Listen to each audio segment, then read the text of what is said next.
السلام علیکم ورحمۃ اللہ۔ ایک بھائی نے سوال یہ کیا کہ اگر کوئی شخص شوقیہ کتا پالے کہ کتوں سے لڑواتا ہے یا سوروں کے ساتھ اس کی لڑائی کروا کر لوگوں کو مطلب حفظ نفس حاصل کرنے کا ایک سامان فراہم کرتا ہے، تو اس کی کیا شرعی حیثیت ہے کہ اس طرح کتا پال سکتے ہیں؟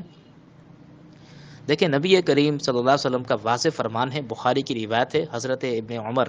رضی اللہ تعالیٰ عنہما اس کے راوی ہیں، فرماتے ہیں کہ سرکار نے فرمایا کہ جو شخص شکار یا مویشیوں کی حفاظت کے علاوہ کسی فضول کام کے لیے کتا پالے گا تو اس کے ثواب میں سے روزانہ 2 قیرات کم کر دیا جائے گا۔ اس کا مطلب یہ ہوا اگر کوئی شخص جیسے شکار کے لیے پالتا ہے کتا تو ٹھیک ہے، چلیں، مویشیوں کی حفاظت کے لیے یا گھر کی حفاظت کے لیے کتا پالے ٹھیک ہے، لیکن شوقیہ کتا پالنا یہ بالکل گناہ ہے اور اس کے ثواب سے 2 قیرات کم کر دیا جائے گا۔ روایتوں میں آتا ہے کہ احد پہاڑ کے برابر یہ 1 قیرات ہے، تو 2 قیرات کم کر دیا جائے گا نام اعمال سے، تو کتنا شدید گناہ ہے، اندازہ کریں۔ اور دوسری بات یہ کہ کتا شوقیہ پالنا یہ تو بالکل گناہ ہے، جیسا بھی آپ کو ظاہر کر دیا، آپ کو ذکر کیا۔ اس کے علاوہ جانوروں کو آپس میں لڑوانا بھی یاد رکھیے، یہ بھی شدید گناہ ہے۔